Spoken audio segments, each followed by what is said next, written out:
I got to play the Ruffy and the Riverside demo early and we need to talk about it. Before we do, please be aware that I was gifted this demo early. There were no strings attached, no conditions regarding what I could or couldn't say. All opinions expressed are my own with zero interference, interjections or alterations from anyone on the dev team. With all that being said, you've just got to play this game, man.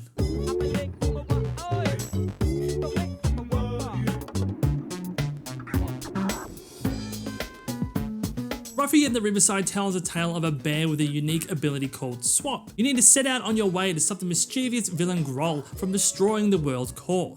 Along the way of doing that, you'll travel to many different locations, help the wide cast of quirky characters, and literally change the world around you. Back on that swap ability, what are we swapping exactly? Basically, the materials and textures in your environment. This game allows you to look at an object, take the materials and apply it to something else. So you can take the wood of a tree, for example, and swap it with something that was metal or cement to change its density and now allows you to break them. You can also take lava and turn the ocean into an ocean of lava. As you can imagine, this mechanic is heavily integrated into puzzle sections of this game.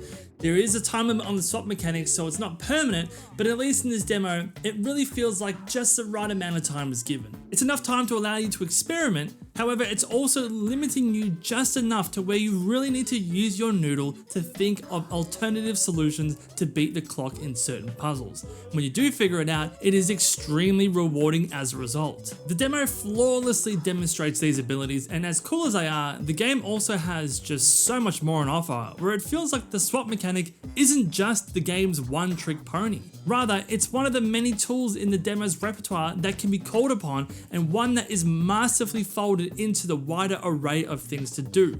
Again, I'm getting all of this just from the demo and we've only seen a fraction of what is in this game. As you make your way around town, you have the opportunity to talk with the many residents. Now these residents all bring their own value. Some provide interesting dialogue, others give you tasks to do like replacing canvases or ask that you collect butterflies around the town. However, all interactions were always pleasant. The demo also heavily showcases the game's incredibly unique art style. Given it is a demo, obviously I was restricted in where I could go. However, there was more than enough shown to me to confirm a few things. Firstly, the game is just beautiful. It's a 3D world, however characters within sport this hand-drawn, almost sticker-like property which gives this game a really unique aesthetic. Secondly, this is an open world game.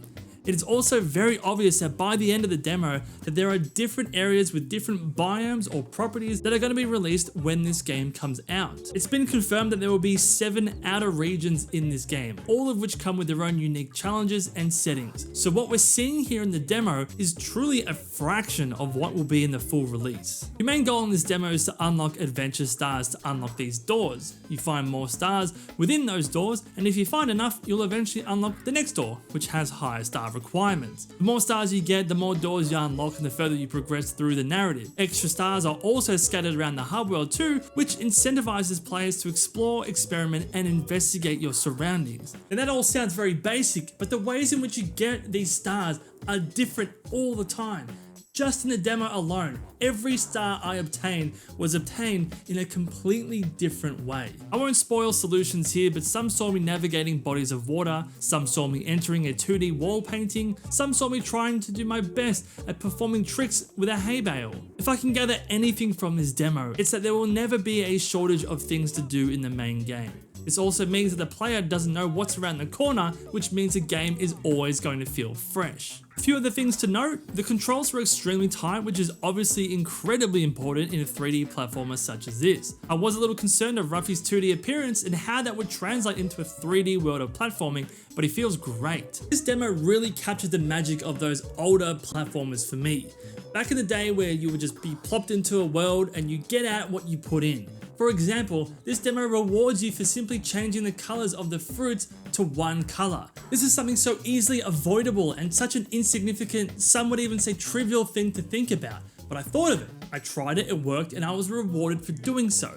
Throughout this demo, I can already see that if you can think of something, you can probably do it.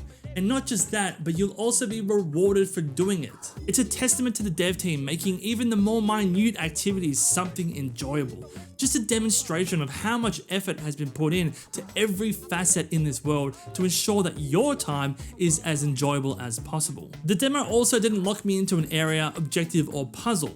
It just kept expanding my list of objectives and gave me the choice of what I wanted to do and when I wanted to do them. This freedom means I could just tackle anything in any order so long as I had enough stars. If something more interesting came up, I could instantly pivot to that. And again, it's a small thing, but decisions like this are really important to me.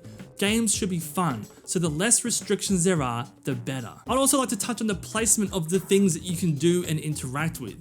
When you play, keep this in the back of your mind. Have a look at where you are and see how far away you are from something that you can interact with. You'll probably find that you're never more than a few steps away from another puzzle, a butterfly, coins, your next objective, or something that you can interact with in some way. The movement in Ruffy is also quite fast paced, so paired up with things being so close to you, it means that at every point in this game, it will take you mere seconds to get to the next thing to do, interact with, complete, or collect. It lends the game to feeling full. It's full of life, full of activity. You see residents running around, it's bustling, and it felt like at every turn there was something else the game was offering. That is, if the player was so inclined to explore. The sound design is also really well done here too. It's incredibly rewarding when you swap something in the world, and most importantly, it makes it extremely rewarding to unlock a star.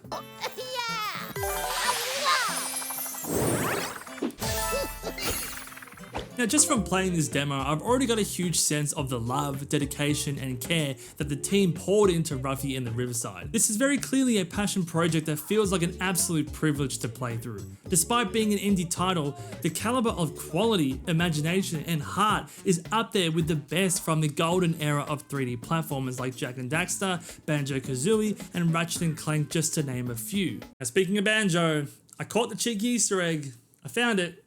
I'm not telling you where it is, but there's something there.